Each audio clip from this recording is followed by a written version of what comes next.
আসসালামু আলাইকুম।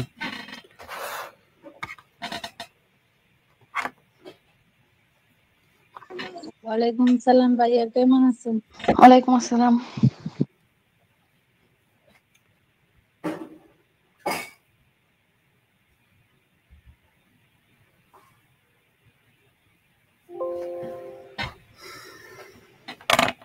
ওয়ালাইকুম আসসালাম ভাইয়া। হোমওয়ার্ক কেমন আছেন ভাইয়া? জি আলহামদুলিল্লাহ। হোমওয়ার্ক করছেন সবাই?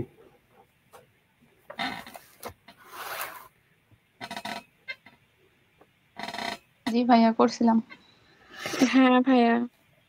কই আপনাদের হোমওয়ার্ক তো তেমন পাচ্ছি না। ভাইয়া পোস্ট করি নাই। ভাইয়া হোমওয়ার্ক করছি, যে কোশ্চেন গুলো করছি, যে ইয়ার কোশ্চেন গুলো, ব্রিফ কোশ্চেন গুলো যেগুলো করছি গতকালকে। ও ভালো।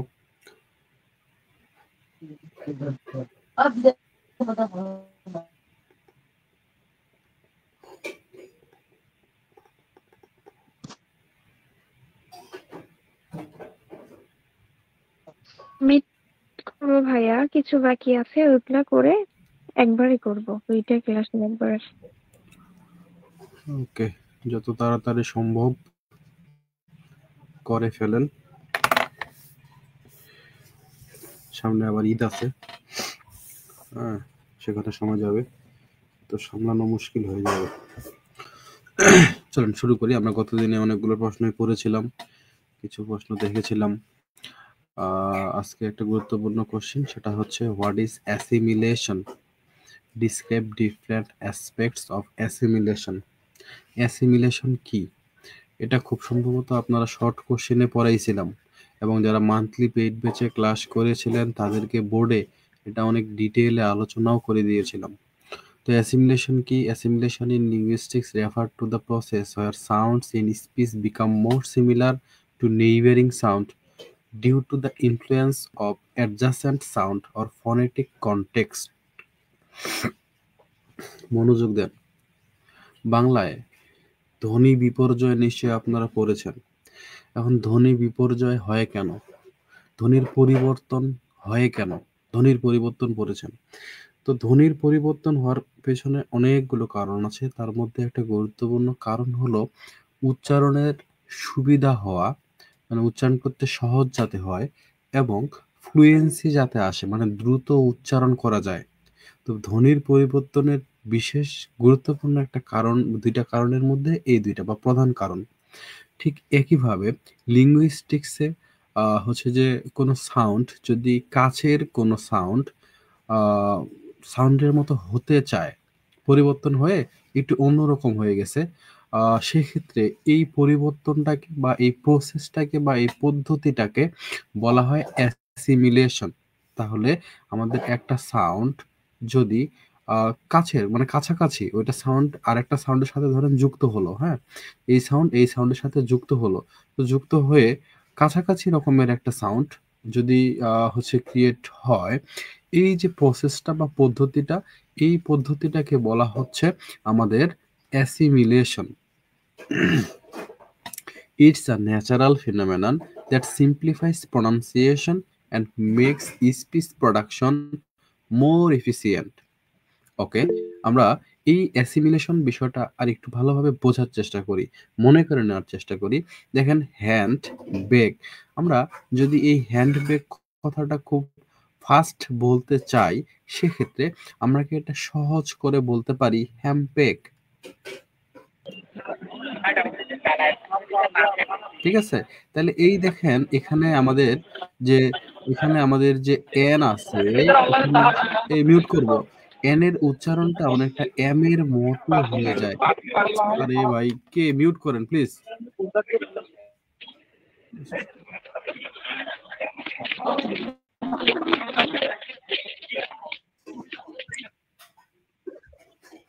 এত কথা বললে শুনবো কিভাবে ক্লাস?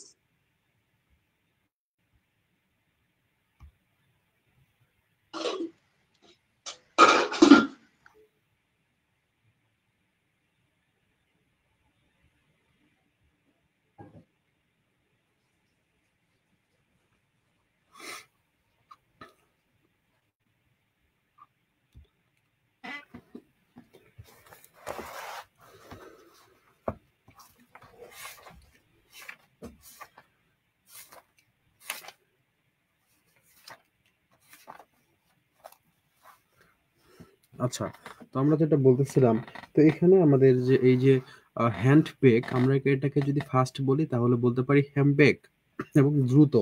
আমরা যদি আরো বলি, যেমন ধরেন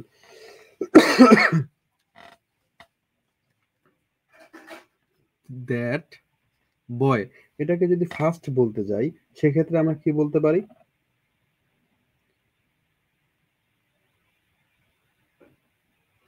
দ্যাপ বয়। ঠিক আছে, টিটাকে টি এভাবে করে না বললে আমরা বলতে পারি দ্যাপ বয়। তাহলে এই যে এটাকে পরিবর্তন হয়ে যাচ্ছে কি কেন? এই এই পরের যে ওয়ার্ডটা, এর কাছের যে ওয়ার্ডটা, এটার প্রভাবের কারণে এটা কিঞ্চিত পরিবর্তন হয়ে যাচ্ছে। এই পরিবর্তন হওয়ার প্রসেসটাকেই বলা হচ্ছে অ্যাসিমিলেশন। যেমন খ্রিস্টমাস, খ্রিস্টমাসকে আমরা বলতে পারি ক্রিসমাস। এই টি এর কথা বাদ দেন, যেমন খ্রিস্টমাস।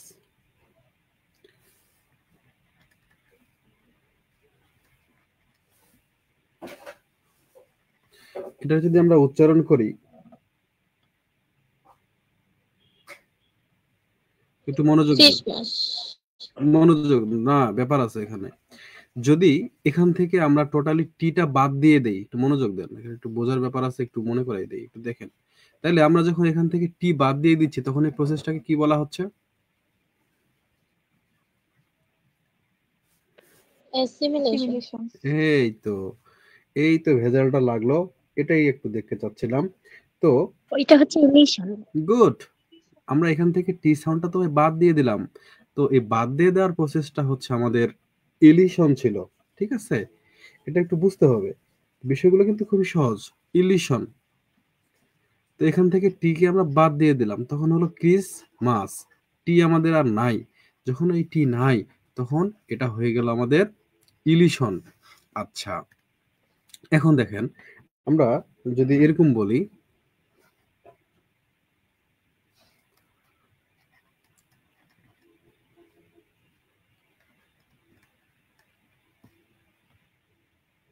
ওকে, তো এটাকে যদি আমরা উচ্চারণ করি এরকম ভাবে, দেখেন তো এখানে এই যে এনটা পরিবর্তন হয়ে এম হয়ে গেছে। ঠিক আছে, টেম্পেন্স, টেম্পেন্স, টেন পেন্স। এত এত ভেঙে ভেঙে সময় নিয়ে না বলে আমরা বলতে পারি টেম্পেন্স। হ্যাঁ, তাহলে এই যে এনটা এম এর মতো হয়ে গেল, এরকম পরিবর্তন হওয়ার প্রসেসটাকেই বলা হচ্ছে অ্যাসিমিলেশন। বুঝতে পারলাম? জি ভাইয়া। আচ্ছা, তো এই হচ্ছে অ্যাসিমিলেশন। এখন অ্যাসিমিলেশন এটা হচ্ছে যে যখন sound become more similar in it's plates of articulation to a neighbouring sound, উচ্চারণের উপর ভিত্তি করে কাছাকাছি সাউন্ডের মতো হতে চায়, যেমন হ্যান্ড বেক না বলে হ্যাম বেক। হ্যাঁ, তারপর হচ্ছে আমাদের voicing assimilation. Voicing assimilation involves in the influence of voicing or adjacent sound in words like dogs. Dogs না বলে ডগস, জি এর সাথে জেড, এটা ভালো হয়। ডগস, এই যে এসটা উচ্চারণ করতে কষ্ট হয়, তো এই জন্য জেড এটা পরিবর্তন হয়ে জেড এর মতো উচ্চারণ হয়। তাহলে ভয়েসিং অ্যাসিমিলেশন। এরকম nasal assimilation, progressive assimilation, regressive assimilation, এগুলো কাছাকাছি হতে চায়। তো এই কাছাকাছি হচ্ছে প্রসেসটা, এই প্রসেসটাকে বলা হচ্ছে অ্যাসিমিলেশন। তো এগুলো প্রত্যেকটা হচ্ছে যে এক এক রকমের অ্যাসিমিলেশন, এটা দেখলে এখন বুঝে যাবেন। ওকে, অ্যাসিমিলেশন, এটা লাগবে না, এটা বাদ। এবার আসেন স্ট্রেস। স্ট্রেস কোশ্চেনটা অনেক ইম্পর্টেন্ট। এটা পরীক্ষায় আসার পসিবিলিটি 99.99%। আপনাদের গতদিনে বলেছিলাম যে প্রশ্নগুলো থেকে গেল, এগুলো বেশি গুরুত্বপূর্ণ এবং সেগুলো আমরা আজকে আলোচনা করতেছি। তো হোয়াট ইজ স্ট্রেস? স্ট্রেস মানে আমরা জানি যে ইমফাসিস দেওয়া বা জোর দেওয়া, ইমফাসিস করা বা জোর দেওয়া। জোর দিয়ে আমরা ওই সনেট পড়েছি, মিটার পড়েছি, স্ট্রেস আনস্ট্রেস মনে থাকার কথা। তো সেখান থেকে একটা ধারণা নিশ্চয়ই আছে। আর হলো আমরা এটা নিয়ে তো বিস্তারিত আলোচনা করছিলামই। তো স্ট্রেস হচ্ছে আমাদের কয় প্রকার ছিল?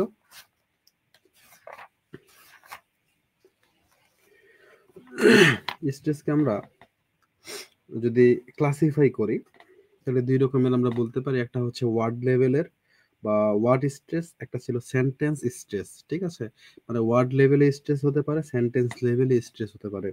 আবার এই যে স্ট্রেস গুলো আছে, এই স্ট্রেস গুলোকে আমরা আবার ক্লাসিফাই করতে পারি, একটা হচ্ছে প্রাইমারি স্ট্রেস আর একটা হচ্ছে সেকেন্ডারি স্ট্রেস।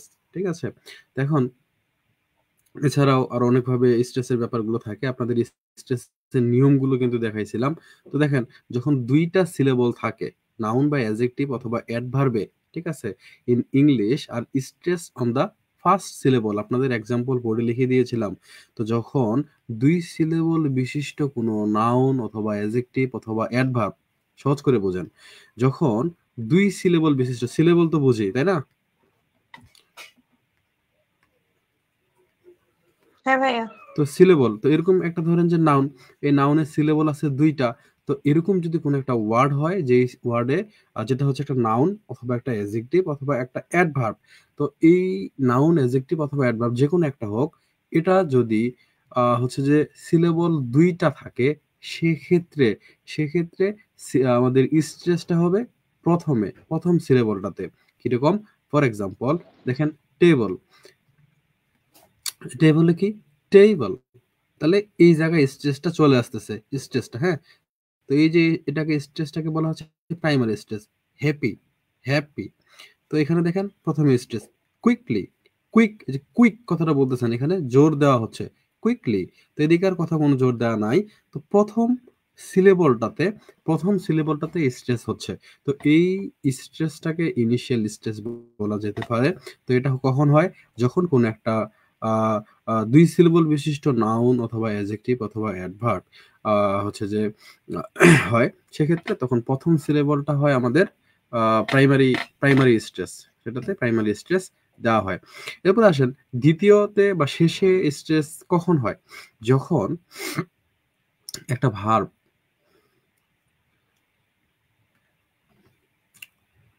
একটা ভার্ব, এই ভার্বের যদি দুইটা সিলেবল থাকে, দেখেন মনোযোগ দেন, যখন নাউন অ্যাডজেক্টিভ অথবা অ্যাডভার্বের ক্ষেত্রে দুইটা সিলেবল থাকলো, তখন স্ট্রেসটা হলো আমাদের প্রথমেই। ঠিক আছে, প্রথমেই। বাট যখন একটা ভার্বের ক্ষেত্রে দুইটা সিলেবল থাকতেছে, তখন আমাদের স্ট্রেসটা হবে শেষে, তখন স্ট্রেসটা হবে শেষে। যেমন দেখেন, বিগিন, রিটার্ন, ডিসাইড। ঠিক আছে, তো এই পরে আমাদের স্ট্রেসটা দেওয়া হচ্ছে। ঠিক আছে, তাহলে স্ট্রেস আমরা দুই জায়গায় পেলাম। একটা একটা পদ্ধতি বা নিয়ম হলো যে যদি কোনো নাউন অথবা অ্যাডজেক্টিভ অথবা অ্যাডভার্ব এটা দুই সিলেবল বিশিষ্ট হয়, সেক্ষেত্রে আমাদের স্ট্রেসটা হবে প্রথম সিলেবলই। ঠিক আছে, অন্যদিকে আমাদের একটা ভার্ব যদি দুই সিলেবল বিশিষ্ট হয়, সেক্ষেত্রে স্ট্রেসটা হবে শেষের সিলেবলটায়। বুঝতে পারতেছেন?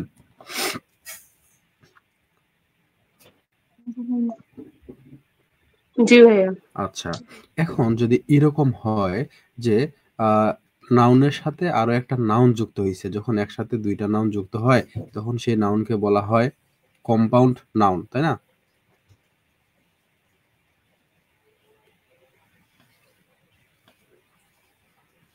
তো এরকম নাউন আর নাউন যখন যুক্ত হয়ে একটা নতুন ওয়ার্ড ক্রিয়েট করে, আমরা ওয়ার্ড ফরমেশন প্রসেস গতকালকে দেখেছিলাম।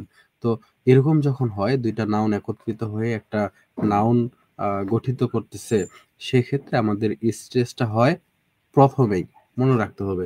তো সেক্ষেত্রে আমাদের স্ট্রেসটা হবে প্রথমে। যেমন দেখেন, ব্ল্যাকবার্ড, নোটবুক, নোটবুক, তাহলে এই যে স্ট্রেসটা, স্ট্রেসের চিহ্ন কিন্তু আপনাদের এই যে উপরে এরকম করে থাকতেছে, এই চিহ্নটাই জাস্ট খাড়া জবর, এটাকেই বলা হচ্ছে স্ট্রেসের চিহ্ন। তো এইভাবে করে দেখানো হচ্ছে। এরপরে দেখেন, ভার্ব আর নাউন যদি একত্রিত হয়ে কোন একটা ওয়ার্ড গঠিত করে, সেক্ষেত্রে সেক্ষেত্রে আমাদের স্ট্রেসটা হবে সেকেন্ড সিলেবলে বা সেকেন্ড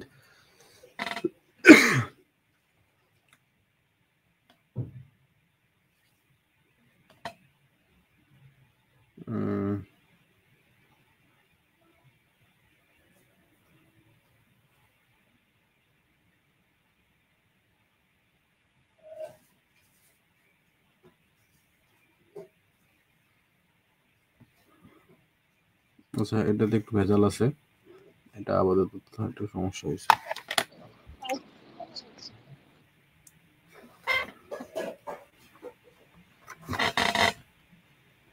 আচ্ছা, এটাতে দেখেন, এটা অপশন বাদ দেন, ভেজাল হয়েছে।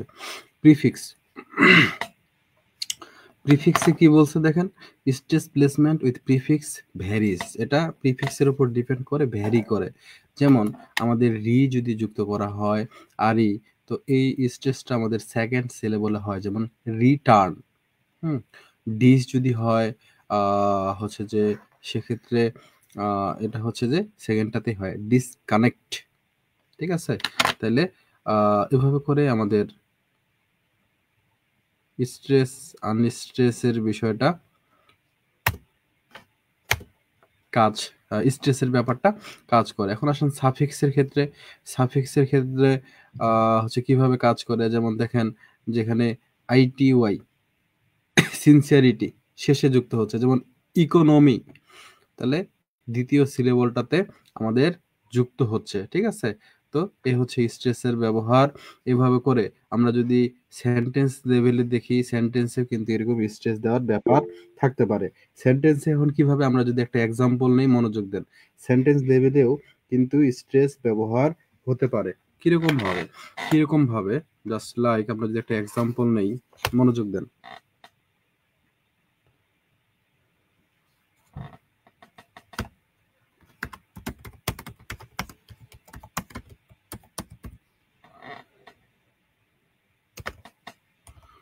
আচ্ছা, এটা উচ্চারণ করুন তো, বাক্যটা একটু পড়েন তো, দেখেন কে পারেন।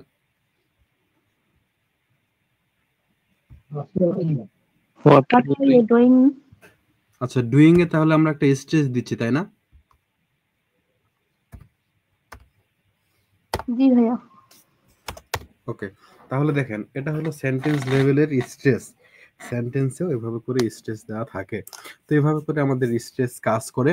আশা করি স্ট্রেস কিভাবে ইউজ হয় এবং ব্যাপারটা কি এটা বোঝা গেছে। স্ট্রেস প্লেসমেন্ট এবং কোথায় হচ্ছে কখন স্ট্রেস বসবে, কোথায় বসবে না, আশা করি বিষয়গুলো বোঝা গেল। সবাই বুঝতে পারছে কিনা একটু জানাবো। জি ভাইয়া, ভার্ব নাউন কম্পাউন্ড এটা বাদ দিলেন, উদাহরণ এটা কি লিখবো না আমরা?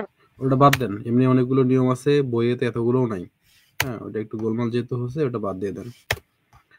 ভাইয়া অ্যালকোট্রসে ভাইয়া এটাই দেওয়া আছে, ওই যে উদাহরণটা আপনি করলেন। ওটা বাদ দিয়ে দেন আপু। এমনিতে অনেকগুলো এক্সাম্পল দেওয়া আছে, অসুবিধা নেই। সাথে সেন্টেন্স লেভেলেরটা যেটা দিলাম এটা লিখে নিতে পারেন, এটা লিখে নিতে পারেন। লিখছি ভাইয়া।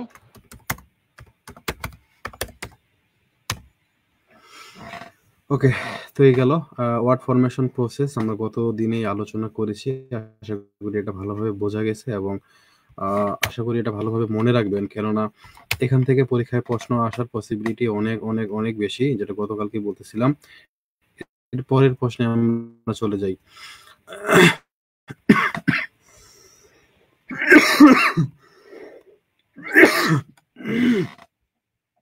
Syntax. What is syntax?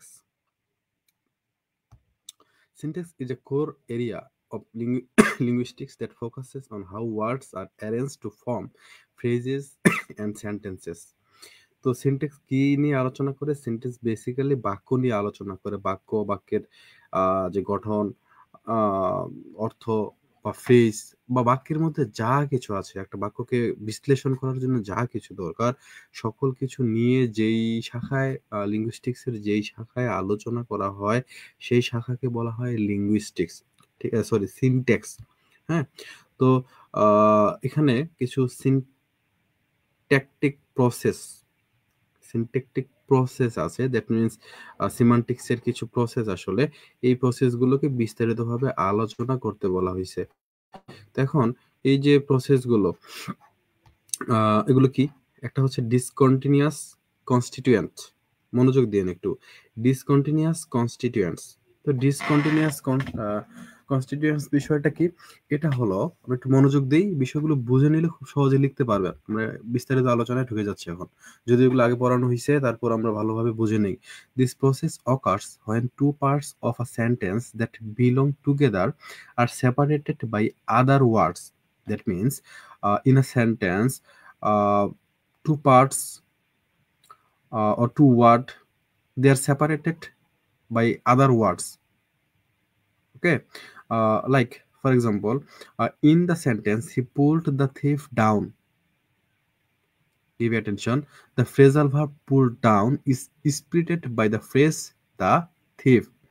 আশা করি বুঝেন নাই কেউ। হ্যাঁ, আশা করি কেউ বোঝেন নাই। আমরা বিষয়টা নিয়ে একটু বিস্তারিত আলোচনা করি, একটু মনোযোগ দেন। কি বলা হলো এখানে? বলা হলো ডিসকন্টিনিউয়াস কনস্টিটিউয়েন্টস, মানে একটা বাক্য, একটা এখানে বাক্যটা কি বলা হয়েছে? বাক্যটা বলা হয়েছে হি পুলড দ্য thief down, তাই না? ভাইয়া এই প্রশ্নটাও কি আসার সম্ভাবনা 99%? গুরুত্বপূর্ণ আপু, গুরুত্বপূর্ণ দেখেই তো দেওয়া। একটু মনোযোগ দেন, এটা খুবই সহজ, এটা আরো বেশি সহজ। হ্যাঁ, একটু মনোযোগ দেন, আমি আপনাদেরকে বোঝাই দিচ্ছি, তারপরে দেখেন কঠিন লাগে নাকি। বলা হলো ডিসকন্টিনিউয়াস কনস্টিটিউয়েন্টস বিষয়টা কি? যেখানে হলো আমাদের একটা সেন্টেন্সে বা একটা ফ্রেজ যেটা আছে, একটা ফ্রেজ, এই ফ্রেজটা অন্য কোনো ওয়ার্ড দ্বারা সেপারেটেড করে দেওয়া হয়, আলাদা করে দেওয়া হয়। এই কনস্টিটিউয়েন্ট গুলোকে একত্রে না রেখে ডিভাইডেড করে দেওয়া হয়, বিভক্ত করে দেওয়া হয়। এই প্রসেসটাকে বলা হচ্ছে ডিসকন্টিনিউয়াস কনস্টিটিউয়েন্ট। আমরা বললাম যে পুলড ডাউন, পুলড ডাউন হচ্ছে একটা ফ্রেজ। আচ্ছা, তো এখন দেখেন এই সেন্টেন্সটার মধ্যে পুলড আর ডাউন এই দুইটাকে কি একসাথে রাখা হয়েছে নাকি আলাদা করে দেওয়া হয়েছে? আলাদা করে রাখা হয়েছে। তাহলে বাক্যটাতে এরকম হতে পারতো যে হি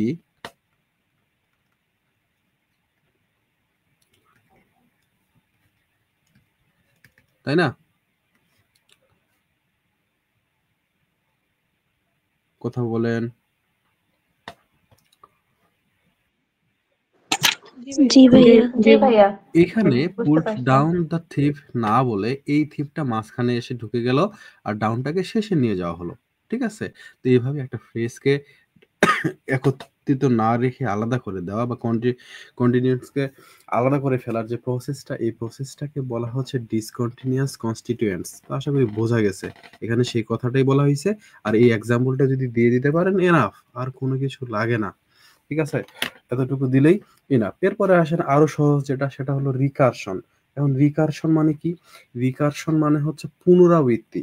ঠিক আছে, একই জিনিসের বারবার পুনরাবৃত্তি যদি ঘটানো হয় বা রিপিট করা হয়, সেই প্রসেসটাকে বলা হচ্ছে রিকারশন। কিরকম ভাবে? একটু মনোযোগ দেন। Recursion is when specific structure or rule is repeated multiple times within the same sentence, it's called recursion. অথবা recursion is use to indicate রিঅকারেন্স।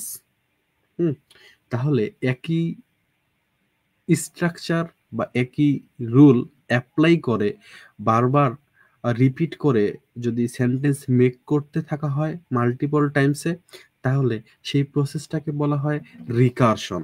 এখন এখানে এক্সাম্পল হিসেবে সেট করা হয়েছে the old man, the old man. এটা একটা sentence. Okay fine. এখন দেখেন এটাকে বলা হচ্ছে দ্য লিটিল ওল্ড ম্যান। বাক্য এটাই, এখানে একটা কথা অ্যাড করে দেওয়া হলো। তারপর বলা হচ্ছে the clever little old man. Okay, আর কি কিছু বলা যায়?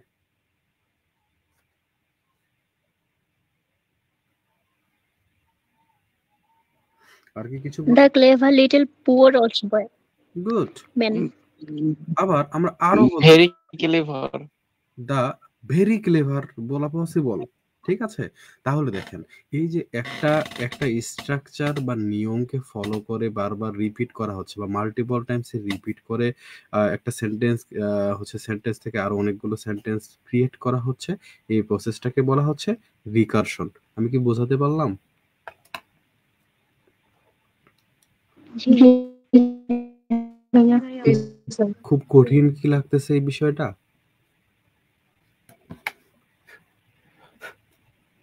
কথা বল। না ভাইয়া। খুবই ইজি, জাস্ট একটু প্র্যাকটিস করতে হবে, লিখতে হবে। লিঙ্গুইস্টিক্স খুবই সহজ ভাই।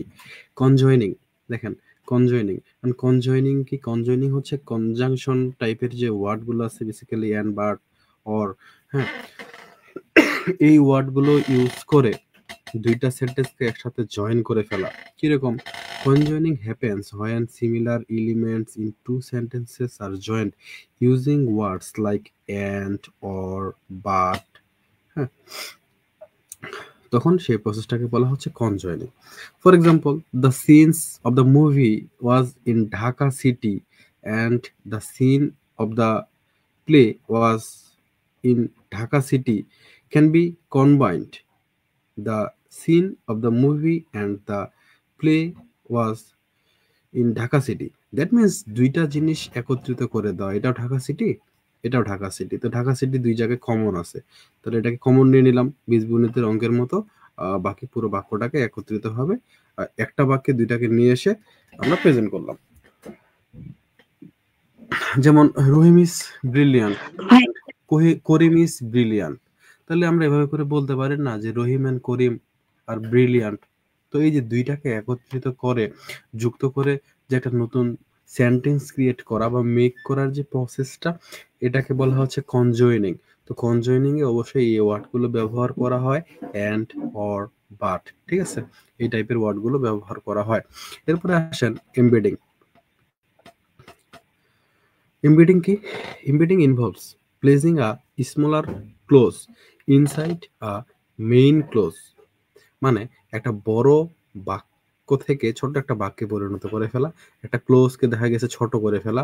আপনারা ওয়ার্ড ফরমেশন প্রসেসে এমবেডিং করেছেন খুব সম্ভবত। তো ছোট করে ফেলা। তো this is often used to add extra information to a sentence.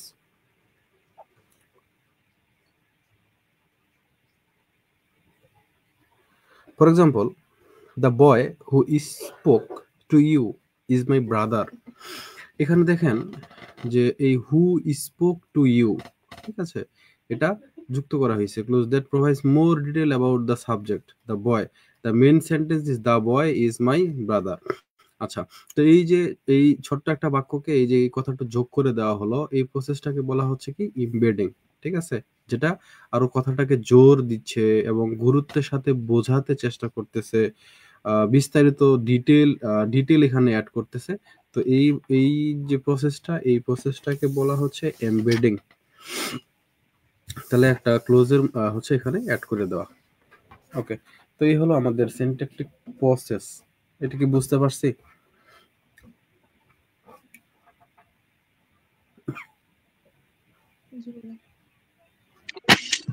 জি ভাইয়া। ভাইয়া পরীক্ষা আসলে কি আমাদেরকে এই ফরম্যাটে লিখতে হবে বইয়ে যেভাবে দেওয়া আছে? না, এই এই যেভাবে লিখে দিলাম, এই যেভাবে দেখছেন এখানে এভাবে করে লিখবেন। ওইখানে একটু সমস্যা হয়েছিল, আমি আপনাদেরকে গতকালকেই বললাম। আরো একটু যদি বিস্তারিত করে বলি, সমস্যাটা কি দেখবেন, ওইখানে নম্বর কিছু প্রশ্ন বাদ চলে গেছে, কিছু প্রশ্ন কিন্তু নাই। খুব সম্ভবত 12 নম্বরের পরে 13 নম্বর প্রশ্নই ওখানে নাই। আসলে অ্যালবাট্রস তো আমাদের প্রথম বই। ভাইয়া এটা তো এই শুনুন, ভাইয়া হ্যাঁ, প্রশ্ন তো আছে, শুধু মনে হয় নাম্বারিং এর সমস্যা হয়েছে। আচ্ছা যাই হোক, জি এই ভাইয়া, পেজ আগে থেকে 15টা করছি, পরে 13। এই শোনেন, মিস হয়েছে। ঠিক আছে শোনেন, তো এরকমটা হলো কেন? এরকম তো হওয়ার কথা ছিল না। তো আপনাদেরকে খুলেই বলি বিষয়টা। আমাদের যেহেতু এটা প্রথম বই, এর আগে তো আমরা বই নিয়ে কাজ করি নাই। তো হচ্ছে প্রেসে গিয়ে আসলে প্রেসের যে ব্যাপারগুলো ছিল, এগুলোতে তো আমরা আসলে সেভাবে করে জানতাম না।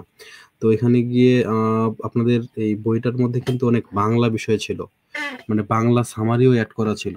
আপনারা হয়তোবা শুরুর দিকে এলিজাবেথ এন্ড জ্যাকোবিয়ান ড্রামায় কিছু কিছু জায়গায় দুই এক জায়গায় বাংলা লেখা দেখছেন, বাট এই সামারিগুলো কিন্তু বিস্তারিতভাবে বাংলায় ছিল, দেওয়া ছিল, বই ইনপুট করছিলাম আমি। স্পেশালি এলিজাবেথ এন্ড জ্যাকোবিয়ান ড্রামায় প্রত্যেকটারই ছিল। তো এখন সেই সাথে হচ্ছে যে ওই ফিকশনে ছিল, ইয়াতে ছিল। তো এগুলো বাদ দেওয়া হয়েছে কেননা প্রেসে গিয়ে আসলে এই টাইপিং সংক্রান্ত কিছু ঝামেলা, যে তারা আসলে এইভাবে করবে বা এইভাবে করে দিতে লাগবে ইত্যাদি বিষয়গুলো। তো এইগুলো আসলে খুব দ্রুত সময়ে করতে গিয়ে আপনাদের এই প্রশ্নগুলো দেখেন, লিঙ্গুইস্টিক্স এর প্রশ্নগুলো আসলে সবগুলো এইভাবে করে ছিল না। এগুলো ফাইলটা আসলে কিছুটা ভেঙে গেছে, কিছু এলোমেলো হইছে। তো পরবর্তীতে আমাদের যে কম্পোজার যে টিম ছিল, তো সেখানে হচ্ছে যে বিষয়গুলো আ ঠিক করছে কিছুটা, কিছুটা এদিক-সেদিক করতে গিয়ে দেখা যায় যে আমার এইটাতেই সবথেকে বেশি ঝামেলাটা হয়, দুঃখের বিষয় এই linguistics এ। তো এইজন্য উত্তরগুলো একটু হচ্ছে যে আ এটা একটু দেখে নেন। এখান থেকে ওভাবে করে লিখেন। ওখানে যেভাবে আছে ওভাবে করে কিছু, কিছু জায়গায় যেমন ওখানে দেখেন যে এভাবে করে সামনে পয়েন্ট, পয়েন্ট করে দেওয়া আছে। ওভাবে করে স্কিপ করেন। আপনারা এভাবে করে লিখেন। ঠিক আছে? কিছু, কিছু উত্তর আ হচ্ছে যে একটু সমস্যা হইছে। ঠিক আছে? সহজ বাংলা যদি বলি এবং সমস্যাটা কেন হইছে? জি ভাই, সমস্যাটা কেন একটু হইছে কিছু আপনাদেরকে জিনিস ভাই একটু বুঝতে সমস্যা হচ্ছে। হ্যাঁ, সমস্যাটার কথা আপনাদেরকে বিস্তারিতভাবে আমি বলেই দিলাম। to be honest ঝামেলা এটা। তো সেটা এখান থেকে দেখে একটু সংশোধন করে নেন। আমার ধারণা এর বাইরে আর কেউ নাই। যারা বইটা নিয়েছে সবাই যুক্ত আছে আমাদের সাথে কোনো না কোনোভাবে, এবং যারা বই কিনেছে তারা সাপোর্ট গ্রুপেও আছে, বইয়ের সাপোর্ট গ্রুপে। তো এই দিক থেকে সাপোর্টটা পেয়ে যাচ্ছে এবং আর সমস্যা হওয়ার কথা না। আর ঝামেলাটা এইজন্যই হয়েছিল। ঠিক আছে? একদম খোলাখুলি আপনাদের বলে দিলাম, যদি এরকম করে কেউ কখনো হয়তোবা বলবে না এই বিষয়গুলো ভিতরের কথা, তো আপনাদেরকে বলে দিলাম। কেননা আপনারা সবাই নিজেরই, আলাদা কেউ না। পরিবার যেহেতু আমরা একটা। তো এই হলো আমাদের এই প্রশ্নটা। আশা করি এটা বোঝা গেছে। নেক্সট কোয়েশ্চেন এ আসেন। এটা খুবই গুরুত্বপূর্ণ। এটা খুবই গুরুত্বপূর্ণ। আ এটা আসার সম্ভাবনা শতভাগ। ঠিক আছে? মানে এক কথা বারবার বলতে হয়তোবা আপনাদের শুনতে ইয়ে লাগতেছে। আপনাদের গতকালকে বলছিলাম যে আজকে যেগুলো পড়বো এগুলো বেশি গুরুত্বপূর্ণ। তো আসেন cohesion. What do you understand by cohesion? আমরা গতকালকে আলোচনা করেছিলাম এবং আগে থেকেই জানি। তারপর আলোচনা আজকে করব। তো এখানে আরেকটা বিষয় বলা হয়েছে discuss the various types of cohesion ties with examples. That means cohesive device এর কথা আপনাদের বলেছিলাম গতকালকে। তো কোহেসিভ যে ডিভাইস গুলো অর্থাৎ কোহেসিভ টাইস বলা হচ্ছে ওইগুলোকে, ওইগুলো নিয়ে এক্সাম্পল সহ আলোচনা করতে বলা হইছে। ঠিক আছে? তো কিভাবে কোহেসিভ ডিভাইস গুলো কাজ করে, মানে কোহেশন থাকতে গেলে একটা প্যারাগ্রাফের মধ্যে বা একটা লেখার মধ্যে কোহেশন থাকতে গেলে তো কোহেসিভ ডিভাইস ইউজ করতেই হবে। তো সেই ডিভাইস গুলো কি, কি রকম হতে পারে সেটা আমাদের দেখতে হবে। চলুন আমরা পড়ি। Cohesion refers to the way different parts of a text are connected and work together to create meaning. It helps reader or listener understand the relationship between ideas in a text, making it easier to follow and comprehend. Cohesion is achieved. এ মনোযোগ দেন। Cohesion is achieved through the cohesive ties which link sentences and paragraphs together. ওকে, এখন cohesive ডিভাইসগুলো কি কি? যেমন reference থাকতে পারে আগের ওয়ার্ডের। যেমন এই একটা বাক্য যদি দেখেন, John loves his dog, he takes it for a walk every day. তাইলে এখানে হি বলতে কাকে বোঝানো হচ্ছে?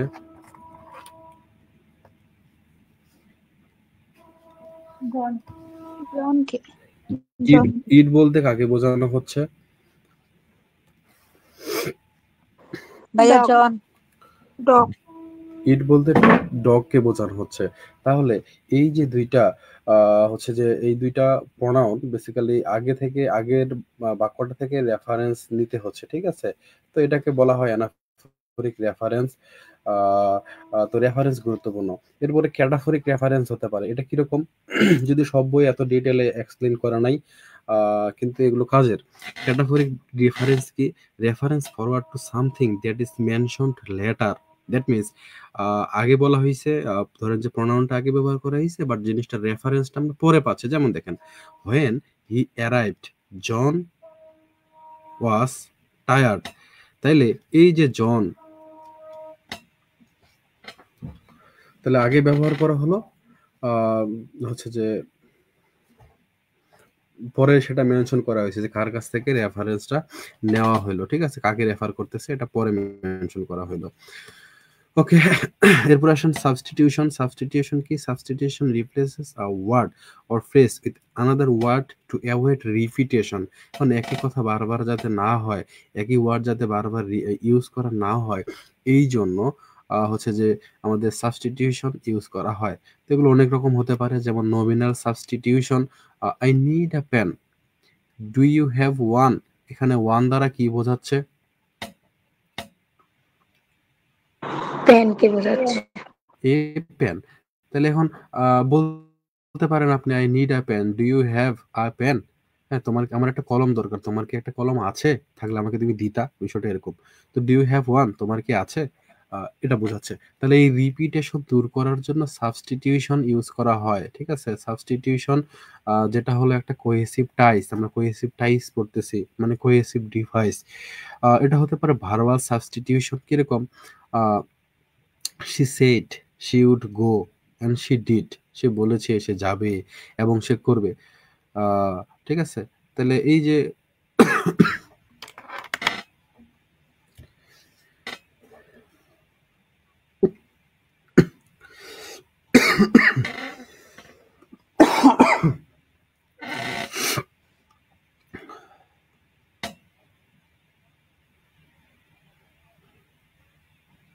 ভাইয়ার মনে হয় ঠান্ডা লাগছে। আহ, তো এখানে এই যে ভার্ব ব্যবহার করা হলো, সে কাজ করবে। আহ, এখানে এই যে গো, she said she would go, তারপর হচ্ছে she did। তো যাবে, এই ভার্বটাকে বিশেষ করে মেনশন করা হচ্ছে। হ্যাঁ, রিপিটেশন দূর করা হচ্ছে। Verbal substitution, ক্লোজাল substitution, he will win if he thrice, I believe so. তার মানে এই সো দ্বারা কি বোঝাচ্ছে? যে সে আসলেই জয়ী হবে যদি সে ট্রাই করে, ঠিক আছে? তো সো দ্বারা এই পুরোটা বোঝাচ্ছে। তাহলে এই কথাটা আর নতুন করে, মানে এই যে এটা আবার বলার দরকার নাই, ঠিক আছে?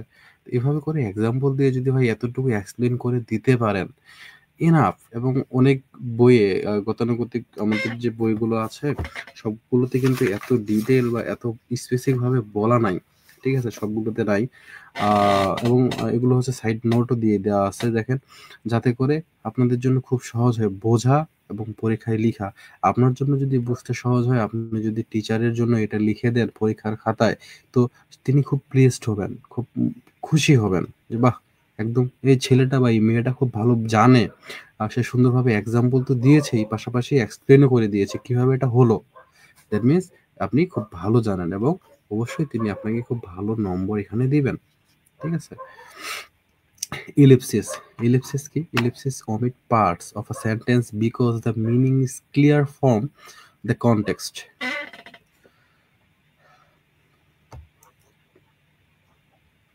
দেখেন, there are two apples, I will take one.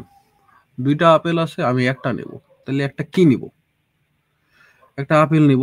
তাহলে এই কথাটা এখানে লুকায়িত থাকার পরেও, উজ্জ্ব থাকার পরেও কিন্তু অর্থটা বোঝা যাচ্ছে। তো এরকম বিষয়টাকে বলা হচ্ছে এলিপসিস। হতে পারে she can play the guitar, say guitar বাজাতে পারে, and he can too, এবং সেও পারে। তাহলে সে কি পারে?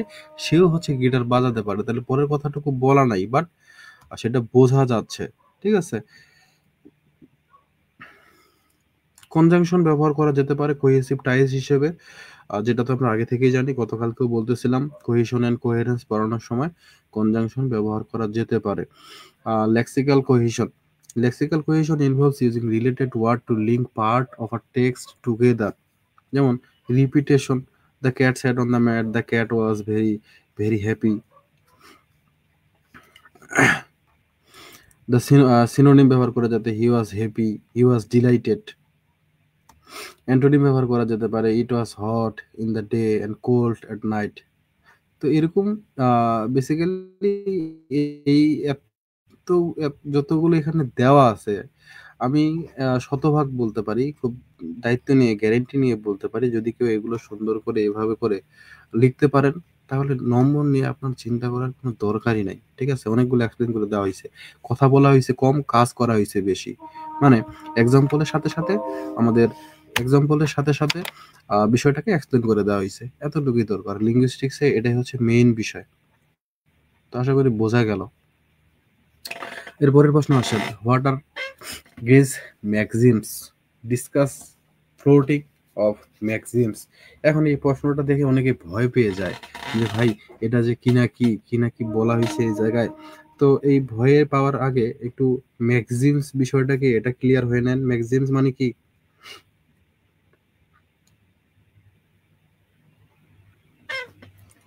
কথা বলেন। জানি না ভাইয়া। নীতি নীতি হ্যাঁ নীতি। তো এই গ্রিস নামের একজন, তিনি অনেকগুলো নীতি বলেছেন বা তত্ত্ব টাইপের বিষয় সম্পর্কে বর্ণনা করেছেন। তো ওইগুলো আসলে কি, ওইগুলো নিয়েই আলোচনা করতে বলা হয়েছে। Greece maxims formulated by philosopher H.P. Greece are principles guiding effective communication and cooperation in conversation। কথা বলার সময় বা যোগাযোগ স্থাপনের সময় কিভাবে আসলে কাজ করে এগুলো, সেটা বলা হচ্ছে। Discuss this maxims provide guidelines for how people interpret and produce meaningful discourse. তো এই ম্যাগজিমস বা নীতিগুলো গাইডলাইন প্রোভাইড করে যে আসলে কিভাবে করে মানুষ কথা বলবে বা হচ্ছে যে অর্থপূর্ণ আলোচনা করতে পারে, একটা আলোচনাকে কিভাবে ব্যাখ্যা করা যেতে পারে বা কিভাবে অর্থপূর্ণ ভাবে কথা বলা যেতে পারে সুন্দরভাবে, সেটাই সেই সম্পর্কে গাইডলাইন প্রদান করে আমাদের এই গ্রিসের নীতিগুলো বা ম্যাগজিমসগুলো। কিভাবে, যেমন দেখেন maxim of quantity. Maxim of quantity basically তার চারটা ম্যাগজিমের কথা বলা হয়। আচ্ছা, এখানে 5টা বলা হয়েছে, সমস্যা নেই। দেখেন অনেকে আবার এটা দেখে ভয় যেতে পারে। তো কোয়ালিটি, কোয়ান্টিটি। কোয়ান্টিটি মানে আমরা বুঝি, তো speaker should provide enough information to make the conversation informative but avoid providing more information than necessary. এখন বেশি কথা বলা তো দরকার নাই, একটা আলোচনা হচ্ছে বা একটা মিটিং হচ্ছে, তো এই মিটিং বা একটা কমিউনিকেশন, একটা কনভারসেশনে যতটুকু কথা বলার দরকার, আসলে একটা নির্দিষ্ট টপিকে আলোচনা হচ্ছে, তো সেই টপিকেই আমরা থাকি। সেই টপিকের জন্য যতগুলো কথা বলা দরকার, যতটুকু তথ্য দেওয়া দরকার, ততটুকুই দিই। এর বাইরে অনর্থক অপ্রাসঙ্গিক কোনো কথা না বলি। তো এরকম অনর্থক অপ্রাসঙ্গিক কথা স্কিপ করা, অ্যাভয়েড করে শুধুমাত্র গুরুত্বপূর্ণ ইম্পর্টেন্ট ইনফরমেশন গুলো প্রোভাইড যে করে কনভারসেশন করতে হবে, এই সম্পর্কে তিনি ম্যাক্সিমাম অফ কোয়ান্টিটি বা এই কোয়ান্টিটি নীতিটা তিনি বলেছেন যে কথা বলার সময় এরকমটা করা উচিত। বেশি বেশি কথা, অনর্থক কথা, অপ্রাসঙ্গিক কথা বলা উচিত নয়, এতে করে আলোচনার গুরুত্ব হারিয়ে যেতে পারে। তারপর হচ্ছে Maxim of quality. Maxim of quality, quality মানে কি?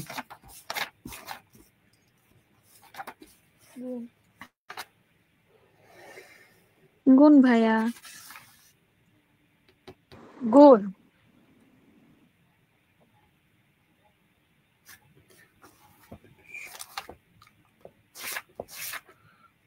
কোয়ালিটি মানে যোগ্যতা বা দক্ষতা। গুণগত মান। বোঝায়, গুণ বোঝায়, কোয়ালিটি মানে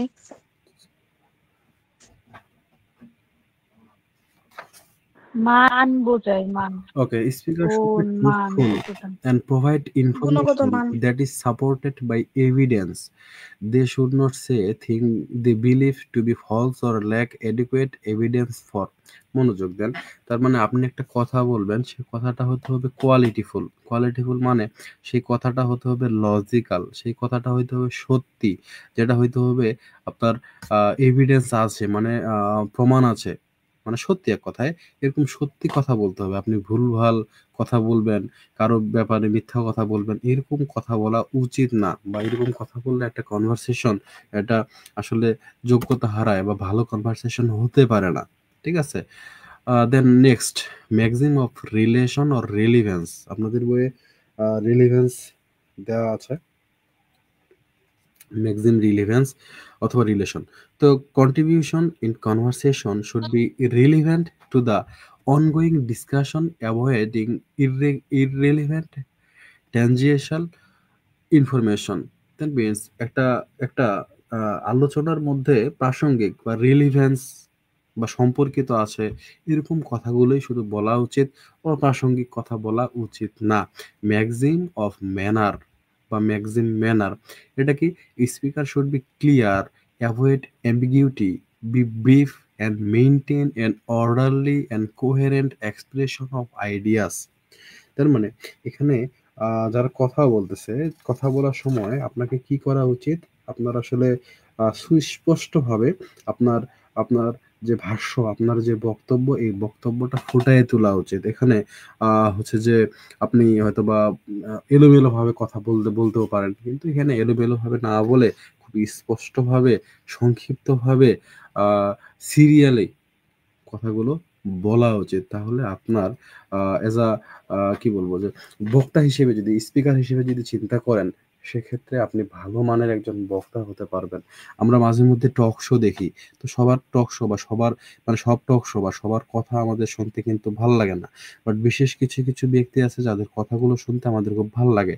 তারা অল্প কথা বলে, কিন্তু খুব দামি দামি বা ভ্যালুয়েবল বা ভালো কথা বলে, গুরুত্বপূর্ণ কথা বলে, এবং যেই টপিকে কথা বলতে দেওয়া হয় তারা সেই টপিকের প্রাসঙ্গিকতা বজায় রেখে কথা বলে। কেমন? তো এই বিষয়টাকে বলা হচ্ছে ম্যাক্সিম অফ ম্যানার। আবার অনেক দলের নেতা আছে, টকশোতে দেখবেন তাদেরকে প্রশ্ন করা হয় তারা অনেক আগের বছরে ফিরে চলে যায় এবং এই বলে সে বলে অপ্রাসঙ্গিক কথা বলে, ঠিকঠাক উত্তর যদি জানা না থাকে সেক্ষেত্রে। ঠিক আছে? তো এটা হলো ম্যাক্সিম অফ ম্যানার। এরপরে আসেন ফ্লোটিং অফ দ্য ম্যাক্সিমস বা ফ্লোটিং অফ কোয়ালিটি বলতে পারি। তো এটা কি? Floating a maxim occurs when someone violates or disregards one of these maxims intentionally to convey meaning indirectly or achieve a specific communicative effect. It involves knowingly deviating from the maxims while still expecting the listener to understand the intended meaning. খুব মনোযোগ দিতে হবে। তো এখন বিষয়ে আমরা চারটা জানলাম, ঠিক আছে? তো এই যে চারটা হচ্ছে আমাদের ম্যাক্সিম কার? গ্রিজের। তো চারটা কি কি বললাম আমরা? একটা বললাম কোয়ান্টিটি, একটা বললাম কোয়ালিটি, কোয়ালিটি আর একটা বললাম রিলিভেন্স। ঠিক আছে? এই চারটা। এখন চারটা, এই 5 নাম্বারটা কিন্তু এই ম্যাক্সিম না, এটা হচ্ছে ভিন্ন বিষয়। এটা কি? এটা হচ্ছে কেউ যদি এই চারটা ম্যাক্সিম বা নীতির কোনোটা ব্রেক করে, জেনে শুনে এগুলোকে ভায়োলেট করে বা না মেনে চলে, এর পিছনে যদি তার কোনো অন্য অর্থ থাকে, সে যদি ইচ্ছাকৃতভাবে অন্যভাবে অর্থ প্রকাশ করার জন্য এই কাজটা করে বা এরকম এই চারটা নীতির কোনো একটা ভায়োলেট করে, এই প্রসেসটাকে বলা হচ্ছে ফ্লডিং অফ দ্য ম্যাক্সিমস। কিভাবে এটা হতে পারে? যেমন হতে পারে আইরনি করার মাধ্যমে, বিদ্রূপ করার মাধ্যমে, হতে পারে মেটাফোর ইউজ করার মাধ্যমে,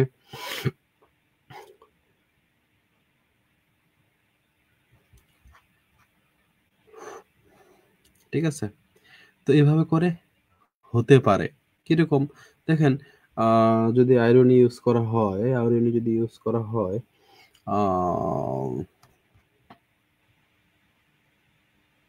ধরেন যে খুব বৃষ্টি হচ্ছে, ঝড় হচ্ছে, বৃষ্টির মধ্যে ঝড়। এখন কেউ যদি এরকম বলে নাইস ওয়েদার, হুম, নাইস ওয়েদার, তাহলে এটাকে বিদ্রূপ করে বলা হচ্ছে যে আসলে আবহাওয়া এত খারাপ, বৃষ্টির সাথে ঝড় হচ্ছে, এরকম একটা সময়ে কেউ যদি এই কথা বলে, তাহলে আইরনিক্যাল কথাবার্তা। মেটাফোর, টাইম ইজ থিপ, সময় হলো চোর। মানে কেমন কথা হলো এটা? সময় কি চোর হতে পারে? তো সময় আমাদের জীবন থেকে অনেক কিছু চুরি করে নিয়ে যায়। ঠিক আছে? মানে আমাদের জীবন থেকে অনেক কিছু কেড়ে নিয়ে চলে যায়। তো এই বিষয়টাকে একটু ভিন্নভাবে বলা, তো এটা মেটাফোর। তো এখানে সোজাসাপটা বিষয় প্রেজেন্ট করা হয়নি, ভিন্নভাবে বলা হয়েছে, গোছানোভাবে বলা হয় নাই, সহজভাবে বলা হয় নাই। ঠিক আছে? তো এটা হলো আমাদের ফ্লোটিং অফ ম্যাক্সিমস। আমরা বুঝতেছি এই বিষয়গুলো?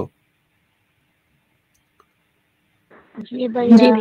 এখন হতে পারে এখানে ভাইয়া rhetorical question কিরকম? asking a question not to elicit an answer but to emphasize a point or make a statement। মানে এখানে উত্তর চাওয়াটা ব্যাপার না, হচ্ছে যে এমনভাবে প্রশ্নটা করা হয়। আপনাদের যদি কেউ জিজ্ঞেস করে aren't you clever, তো এখানে কি উত্তর চাওয়ার কি আর কোনো কিছু বাকি থাকে? তার মানে কি বোঝাচ্ছে? তুমি কি চালাক নও? মানে কি? চালাক।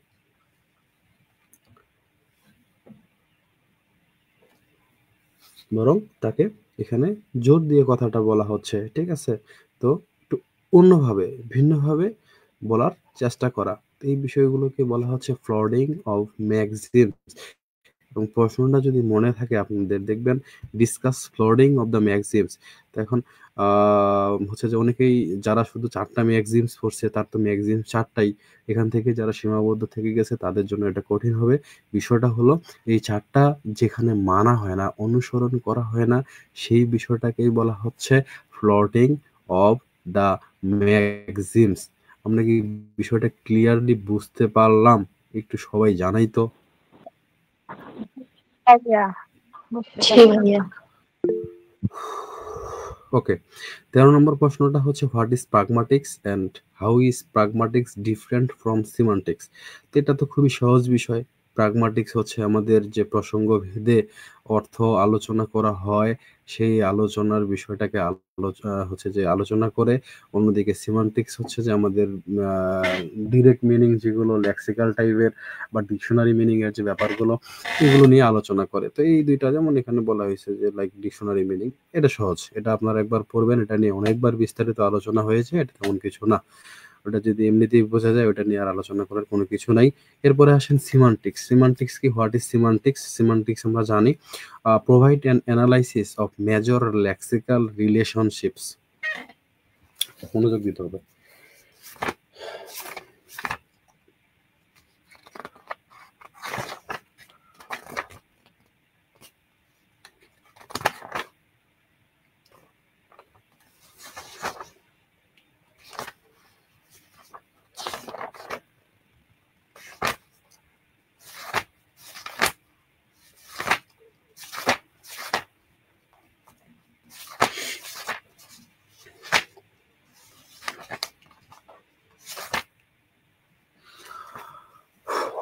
Okay.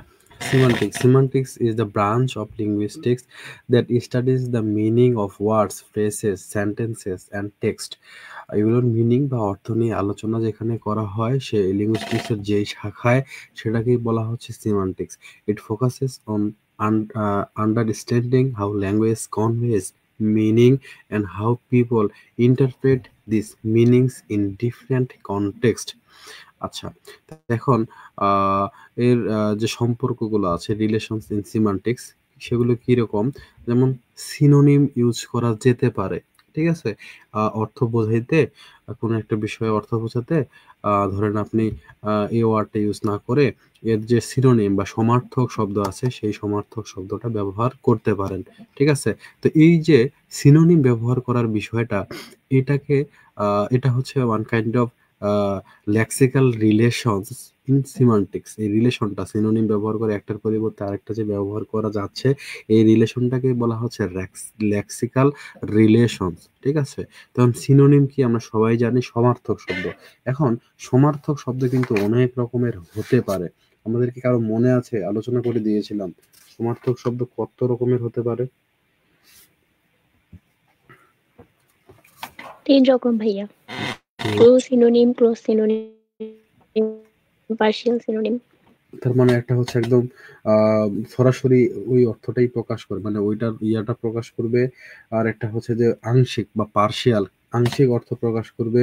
আর একটা হচ্ছে যে কাছাকাছি, খুব বেশি না বাট কাছাকাছি, যেমন ওয়ার, ব্যাটেল, তারপর হচ্ছে যে ফাইট, স্ট্রাগল, ঠিক আছে, কাছাকাছি, বাট একদমই 100% একই রকম না। পার্শিয়াল গুলো কিরকম? যেমন আমাদের হ্যান, হ্যান মানে কি? মুরগি। আর হচ্ছে কিচেন, কিচেন মানে কি? চিকেন ভাইয়া। আচ্ছা, ভাইয়া আর আমার ছেলের অবস্থা হয়ে গেছে। সেম অবস্থা না? আমি জানি আপনাদের এরকম হয়, দেখেই আমি ওটা বলছি। লেখছি তো ঠিকই, দেখেন। আমার ছেলে চিকেন রুম রে বলে চিকেন রুম। হ্যাঁ, এরকম অনেকেরই হয়, সেজন্যই বললাম। তো তো এই যে কাছাকাছি, মুরগির বাচ্চা আর মুরগি তো এক না, তাই না? বাট কাছাকাছি তো। তো এরকম সিনোনিম, এগুলো হচ্ছে সিনোনিম। দেন আসেন অ্যান্টোনিম। অ্যান্টোনিমের ক্ষেত্রেও কিন্তু এরকমটা হয়। অ্যান্টোনিমও 3 প্রকারের ছিল। একটা হচ্ছে ডিরেক্ট অ্যান্টোনিম, যেমন হচ্ছে আমাদের ট্রু, ফলস। ট্রু মানে একদমই সত্যি, ফলস মানে মিথ্যা। তাহলে দুইটা 2 রকমের। তাহলে এটা ট্রু অ্যান্টোনিম, ঠিক আছে। এরকম কাছাকাছি যদি হয় বা হালকা পাতলা মিল থাকে, তো এরকম করে হয়। তো অ্যান্টোনিম মানে বিপরীত শব্দ, এতটুকু মনে রাখেন এনাফ। এরপরে আসেন হাইপোনিম। হাইপোনিম কি?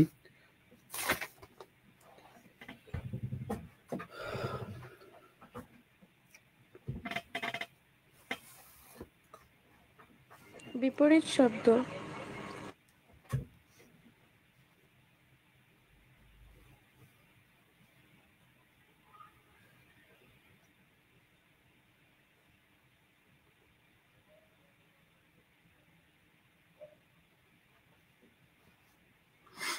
মনোযোগ দিতে হবে, হ্যাঁ। হাইপোনিম কি? Hyponym are words that represent a specific instance of a broader category. মানে কোনো একটা আইটেম থেকে বা কোনো একটা জিনিস থেকে হচ্ছে যদি আমরা একাধিক জিনিস পাই, ঠিক আছে? যেরকম আমরা যদি বলি ফ্লাওয়ার, তো এই ফ্লাওয়ার থেকে আমরা পাই হচ্ছে রোজ একটা গোলাপ। আমরা ফ্লাওয়ার থেকে আরো অন্য ফুলের নাম বলতে পারি, হ্যাঁ। অথবা হুমায়ুন হুমায়ুন, এই হুমায়ুন থেকে আমরা বলতে পারি ম্যান, আমরা বলতে পারি উইমেন, তাই না? এই হুমেন, কে আবার বললেন না হুমায়ুন। হিউম্যান থেকে ম্যান, উমেন, হ্যাঁ, সবকিছু। তো এই যে এই একটা ওয়ার্ড থেকে যে এগুলো কানেক্টেড, এই বিষয়টাকেই বলা হচ্ছে হাইপোনিম। তারপরে আসেন হোমোনিম। হোমোনিম কি? হোমোনিম হচ্ছে যে এমন কোনো ওয়ার্ড, যে ওয়ার্ডটার লিখা এবং বলা বা উচ্চারণ করা একইভাবে হয়, কিন্তু ভিন্ন অর্থ ভিন্ন অর্থ ভিন্ন অর্থ বহন করে। যেমন এই যে এই লাই ওয়ার্ডটা দেখেন, প্লিজ লাই ডাউন মানে দয়া করে শুয়ে পড়ো। আচ্ছা, তারপর বলা হয়েছে don't lie, tell the truth. এখানে লাই মানে মিথ্যা বলা। মিথ্যা বলা। তাহলে উচ্চারণের অথবা বানানের কোনো পার্থক্য কি আমরা লক্ষ্য করতে পারতেছি এই দুইটা ওয়ার্ডের মধ্যে? উচ্চারণ সেম, অর্থ ভিন্ন। উচ্চারণ বা বানান কোনোটারই কোনো পার্থক্য নাই, শুধুমাত্র অর্থের পার্থক্য আমরা এখানে লক্ষ্য করতে পারতেছি। তো এরকম যে ওয়ার্ডগুলো ব্যবহৃত হয়, এই ওয়ার্ডগুলোকে বলা হচ্ছে হোমোনিম। এই ওয়ার্ডগুলোকে বলা হচ্ছে হোমোনিম। আশা করি বোঝা গেল। এরপরে আসেন, এই যে এই ঝামেলাগুলাই হয়েছে কি সব। আচ্ছা, হোমোফোন কি? হোমোফোন হচ্ছে আবার হোমোনিমের কাছাকাছি কিছুটা। তো হোমোনিম হয় কি, যেখানে উচ্চারণ করা হয় একইভাবে কিন্তু এর লিখা হয় ভিন্নভাবে। মানে উচ্চারণটা একই কিন্তু বানানটা ভিন্ন। যেমন নো, দুইটার উচ্চারণ একই না? অর্থও ভিন্ন হবে। একই, বাট অর্থ আলাদা। তাহলে এই বিষয়টাকে বলা হচ্ছে হোমোফোন। এই বিষয়টাকে বলা হচ্ছে হোমোফোন। আচ্ছা, মেরিনোমি কি? Meronymy are words that denotes part of a whole. For example, wheel is a meronym of car, because a wheel is a part of a car. The whole that the part belong to is called holonym. So car is holonym of wheel and engine and door. তার মানে এই যে ম্যাক্রোনিম যে ওয়ার্ডগুলো, এই ওয়ার্ডগুলো সম্পূর্ণ একটাই। কার থেকে যে ওয়ার্ডটা হুইল, ঠিক আছে, এটা হলো ম্যাক্রোনিম। কার থেকে যে ইঞ্জিন, এটা হলো ম্যাক্রোনিম। কার থেকে যে ডোর, এটা হলো ম্যাক্রোনিম। কিন্তু এই হুইল, ইঞ্জিন বা ডোর, এই সবগুলোর হলোনিম হচ্ছে কার, ঠিক আছে। এরপরে আসেন polysemy. Polysemy refers to a single word having multiple related meanings. একটা সিঙ্গেল ওয়ার্ড, এই সিঙ্গেল ওয়ার্ডের একই সাথে অনেকগুলো অর্থ আছে। যেমন ফর এক্সাম্পল ব্যাংক। ব্যাংক মানে কি? একটা টাকার ব্যাংক, একটা নদীর তীর। ওকে, আমরা যদি বলি মেরিনোমি মানে হচ্ছে যে, দেখেন এটা দেখলেই বুঝে যাবেন যে এটা সহজ ছিল। Meronymy are words that denotes parts of a whole, মানে একটা সম্পূর্ণ একটা বড় একটা জিনিসের কোনো অংশ যদি বোঝায়, যদি অংশ বোঝায় সেই অংশটাকে বলা হচ্ছে মেরিনেম, ঠিক আছে, বা মেরিনম। তাহলে একটা কার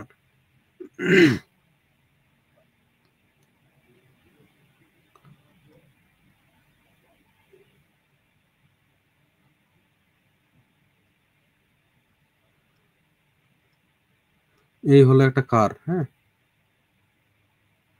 তো এই কারের চাকা হলো একটা অংশ, কার এই পুরো কারটার অংশ, বা চাকা বাদ দিয়ে আমরা যদি ইঞ্জিনের কথা চিন্তা করি তাহলে ইঞ্জিনটা হচ্ছে এই কারের।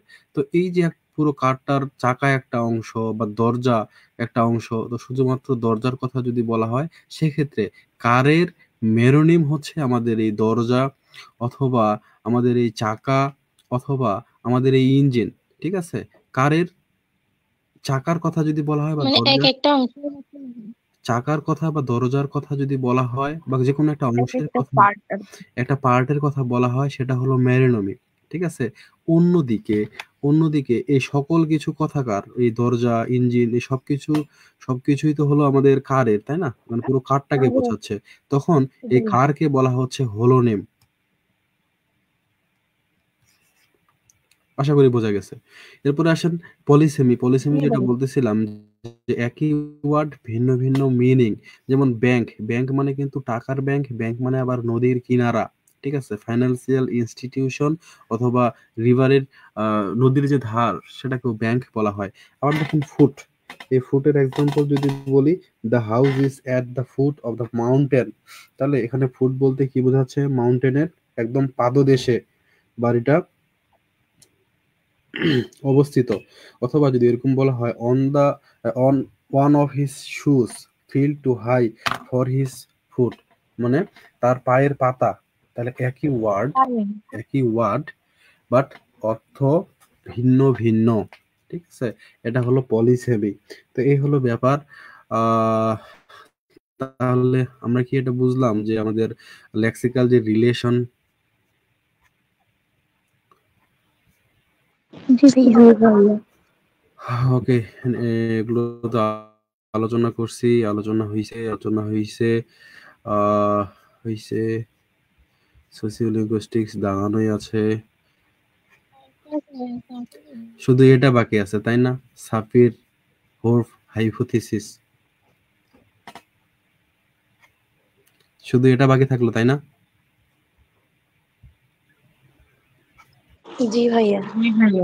পোলাপাইনের কি ঘুম ধরছে? কেউ আজকে কথা বলে না। আমার না হয় গলা চলতেছে না দেখে আমি আজকে খুব স্লো যাচ্ছি, কোনো গল্প শোনাচ্ছি না, আপনাদের সাথে মজাও করতে পারতেছি না। বাট আপনারা তো সুস্থ আছেন নাকি? আমার সাথে সাথে আপনারাও ঝিমাই পড়ছেন। ভাইয়া আসলে ভাইয়া শেষে আরেকটা রোজায় আছে তবে ধরছে ভাইয়া। আচ্ছা, তাহলে বোঝা গেল আপনারা এখনো রোজা আছেন। ওকে, আমরা পড়ি।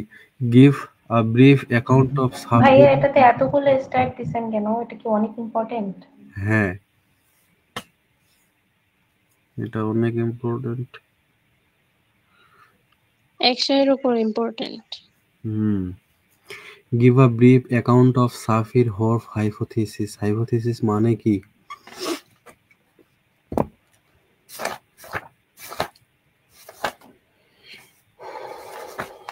কথা বলেন। অনুমান ভাইয়া।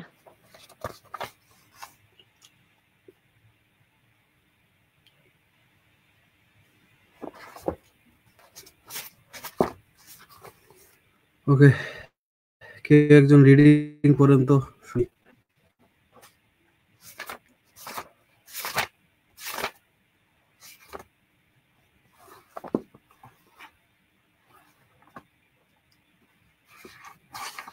হ্যালো,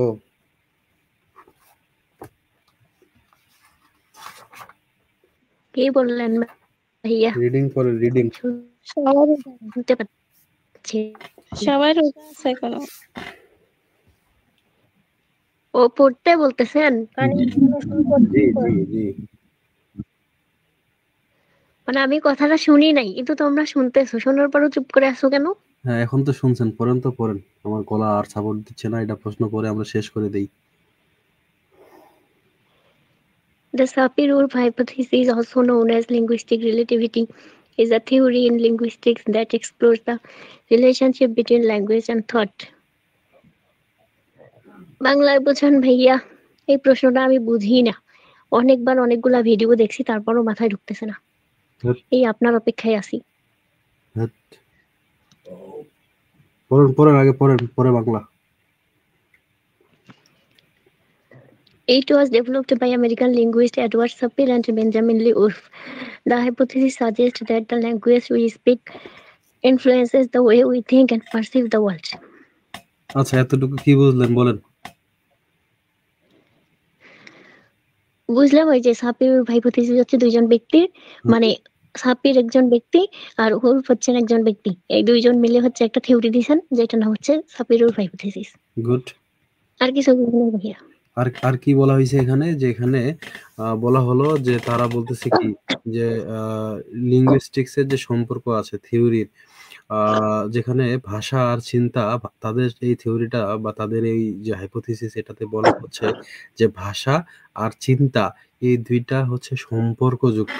মানে আপনি যে চিন্তা করেন, এই চিন্তার সাথেই কিন্তু ভাষাটা সম্পৃক্ত। আপনি যেভাবে চিন্তা করবেন সেভাবেই না ভাষা ব্যবহৃত হবে।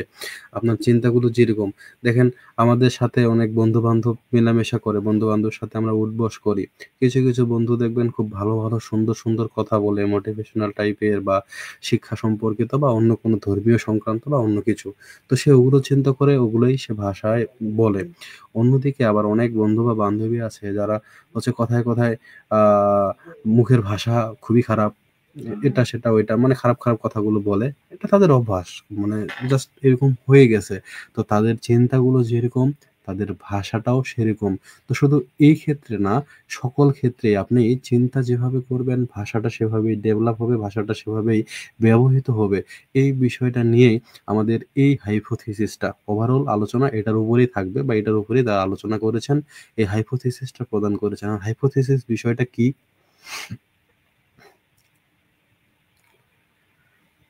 এটা অনেকটা মতবাদ, একটা অনুমান বেসিক্যালি, বাট এটা একটা অনেকটা মতামতের মতো বা একটা নীতি বা তত্ত্বের মতো, ঠিক আছে? তাদের এটা একটা অনুমান, বাট এটা একটা বিখ্যাত অনুমান দেখেই কিন্তু এটা এত বেশি প্রচলিত।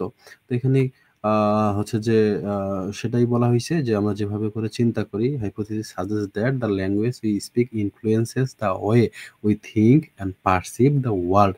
আমরা যেভাবে করে চিন্তা করি, এটা আমাদের বলাকে সেভাবে করে প্রভাবিত করে, ঠিক আছে?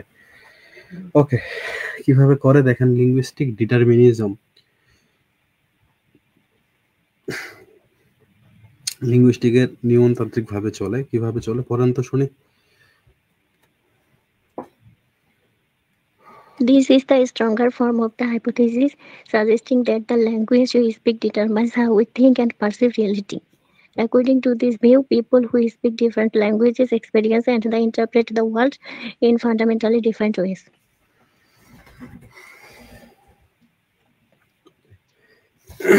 কি বুঝলেন এখানে? কিছু বুঝি নাই ভাই, এই দুইটা কি, মানে এই তিনটে এগুলা কিছুই বুঝতেছি না। আচ্ছা, ডিটারমিনিজম মানে কি? ভাগে ভাগে বলি। ভাইয়া ডিটারমিনেশন শুনছি, কিন্তু ডিটারমিনিজম তো কখনোই শুনিনি। ডিটারমিনিজম মানে হচ্ছে কি, নিয়ন্ত্রণ করা হয়, নিয়ন্ত্রণ যে করা হয়, এরকম টাইপের কিছু। নিয়মবাদ, নিয়ন্ত্রণ করা হয়, নিয়মবাদ, এরকম। হ্যাঁ, আচ্ছা। তো এখন এখানে কি বলা হচ্ছে, this is the stronger form of hypothesis suggesting that the language we speak determines how we think perceive reality. আমরা বাস্তবে যেভাবে আসলে চিন্তা করি, ওইভাবে কথাগুলোর বাস্তব প্রতিফলন ঘটাই, ওইভাবেই সেগুলো প্রভাবিত হয় এবং ভাষার মধ্যে আমরা সেগুলোই বলি।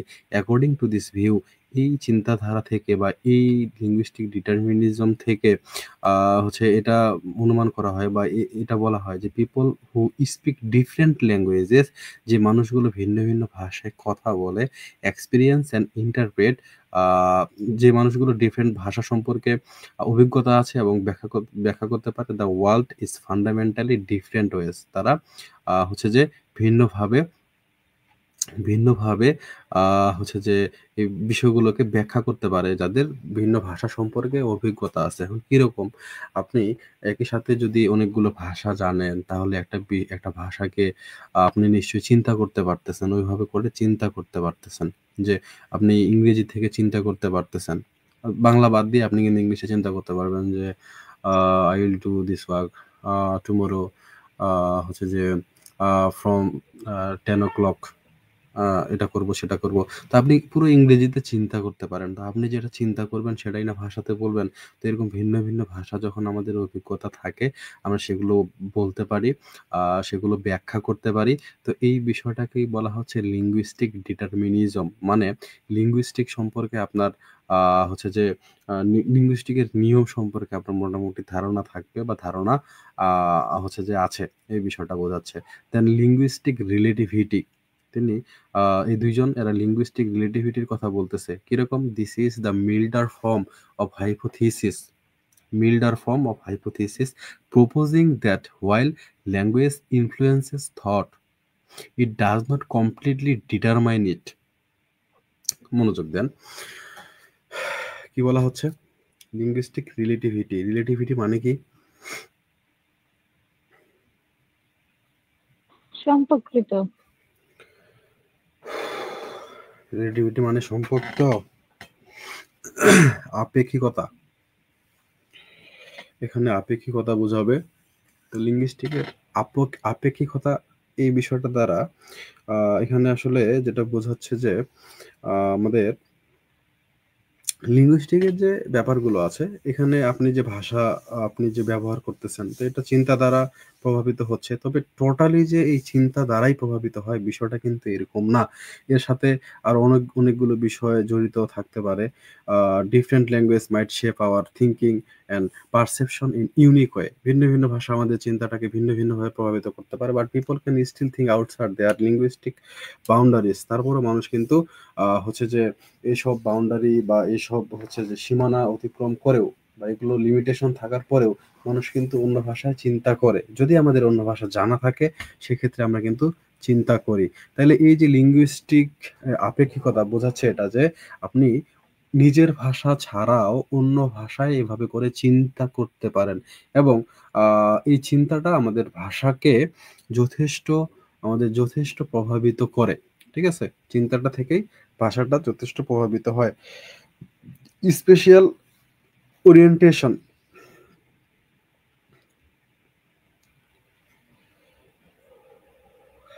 স্থান ভিত্তিক চিন্তা ভাবনা। Some languages like those spoken by the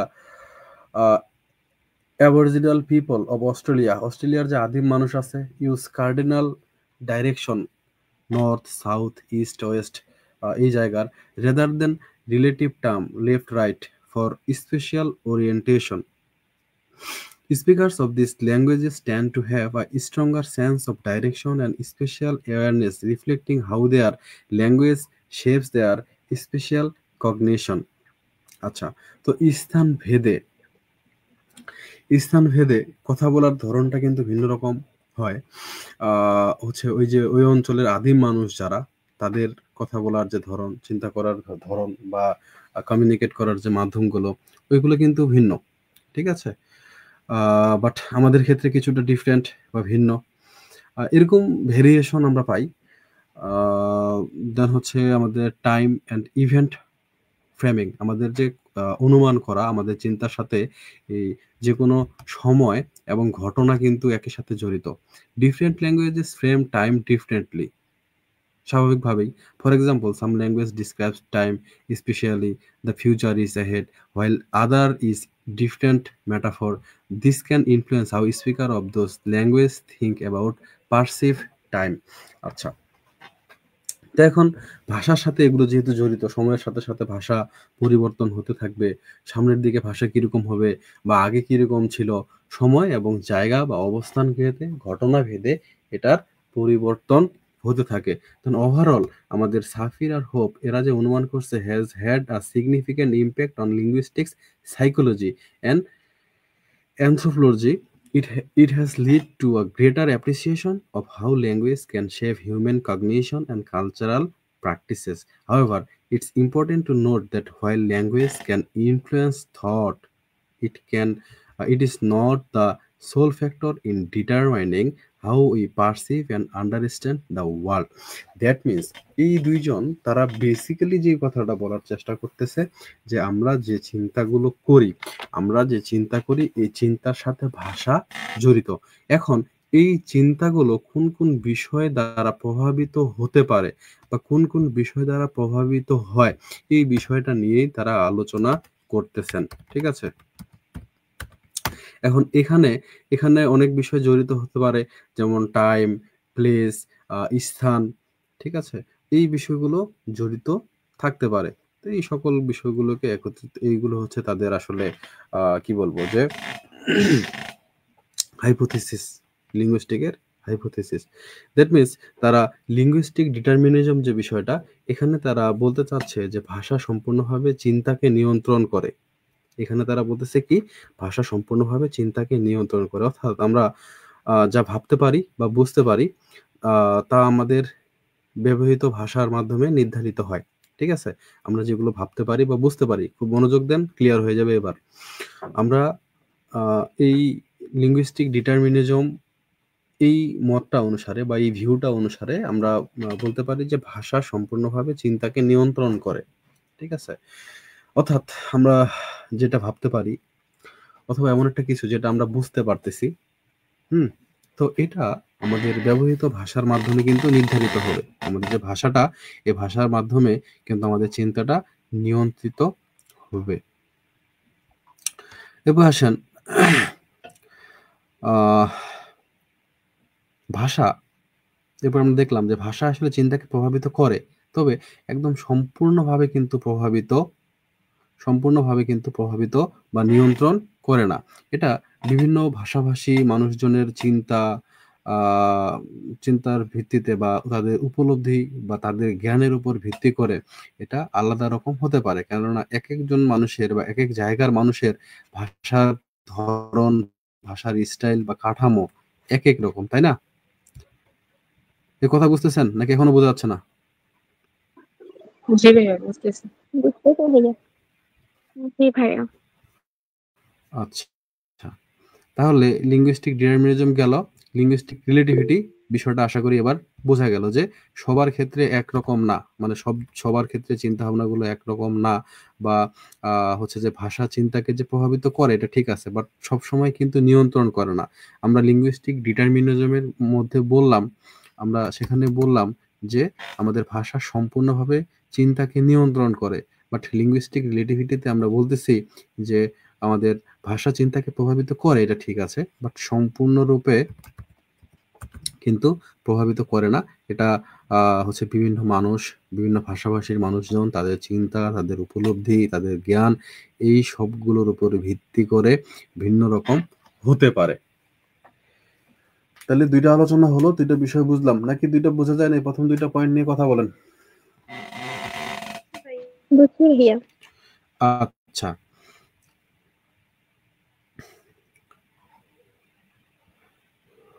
তাহলে লিঙ্গুইস্টিক রিলেটিভিটি বা ভাষার আপেক্ষিকতা, এখানে তাহলে আমরা বললাম সম্পূর্ণভাবে ভাষাকে নিয়ন্ত্রণ করে না। এটা হচ্ছে আমাদের বিভিন্ন বিষয়ের উপর ভিন্ন রকম হতে পারে।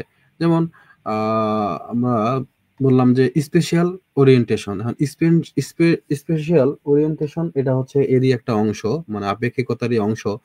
যে আমরা বললাম যে অস্ট্রেলিয়ার যে আদিবাসীরা আছে, এই মানুষজন যারা আছে এখানকার, এরা আসলে মানে ভিন্ন রকম ভাষা ব্যবহার করে এবং তাদের চিন্তা ভাবনাগুলো একটু ভিন্ন রকম। তো ওদের আর আমাদের এই অঞ্চলের বা অন্য কোনো অঞ্চলের চিন্তা ভাবনাগুলো তো একরকম না। ওরা আমাদের সাথে ইউজড না। আমাদের বর্তমান মডার্ন টেকনোলজি যদি তারা দেখে, এই বিষয়গুলো এভাবে করে তারা চিন্তাই করতে পারবে না। তো এরকম যে এই ভাষাভাষীর যে মানুষজন আছে তাদের যে তারা যেভাবে পূর্ব, পশ্চিম, উত্তর, দক্ষিণ এই দিকগুলো তারা যেভাবে করে খুঁজে বের করে বা চিন্তা করে বা নির্ণয় করে, দিক নির্ণয় করে, ঠিক আছে? তো এটা আসলে ভাষায় হচ্ছে তাদের ভাষাকে এটা প্রভাবিত করে, তাদের ভাষায় তারা এটা হচ্ছে বুঝতে পারে। বাট আমাদের ক্ষেত্রে কিন্তু এটা পসিবল না। তারপরে আমরা বললাম টাইম অ্যান্ড ইভেন্ট ফ্রেমিং, যেটা আসলে ওই আপেক্ষিকতা বা পরিবর্তন যে হয় বা চিন্তার যে বিষয়টাকে প্রভাবিত করে। এখানে বলা হচ্ছে যে বিভিন্ন ভাষায় সময়ের ধারণাটা ভিন্নভাবে প্রকাশ করা যাইতে পারে। হচ্ছে যে কিছু ভাষা যে আছে যেগুলোকে আমরা ভবিষ্যতের ভাষা বলতে পারি, যেটা ফিউচারে ভাষাটা এরকম হবে। তো এরকম। তো সময়ের সাথে, সাথে ভাষার কিন্তু পরিবর্তন হতে পারে। ঠিক আছে? এই বিষয়টা এখানে বলা হচ্ছে। Time and event framing. এই হলো বিষয়। ঠিক আছে? তাহলে এই হলো বিষয়। তো আমাদের এই কথাটুকুই বলতেছে সাফির অ্যান্ড হোপ, যেটা তাদের হাইপোথিসিসে বলতেছেন। তো এটা খুবই সহজ বিষয়, এটাকে গুলানোর কোনো কিছু নাই। এখানে মেন বিষয় এতটুকুই যে ভাষা হচ্ছে যে আমাদের চিন্তার সাথে সম্পর্কিত। চিন্তার সাথে ভাষা সম্পর্কিত। আমরা যদি চিন্তা না করতে পারতাম ভাষা হইতো না, বা ভাষা ছাড়া আমরা চিন্তা করতেও পারবো না। আমরা কোনো ভাষাই জানি না, তাহলে চিন্তাটা করবো কিভাবে? ঠিক আছে? তো এই হলো ব্যাপার।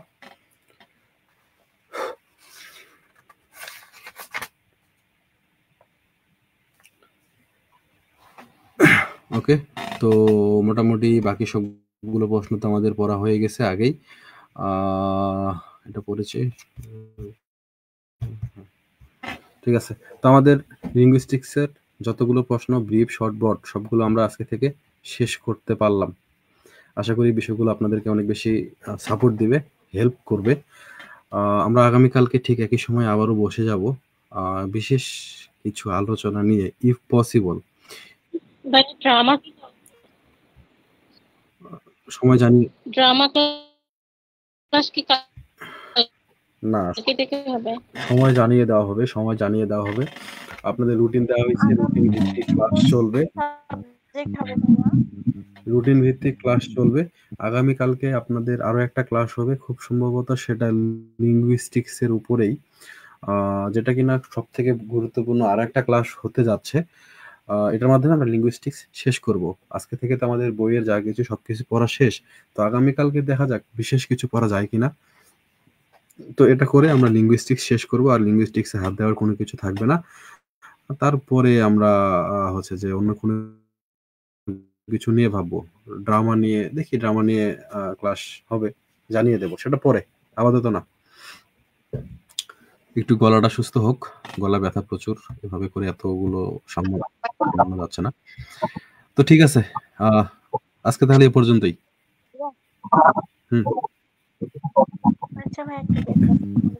থাকেন, ভালো থাকেন সবাই। আল্লাহ হাফিজ।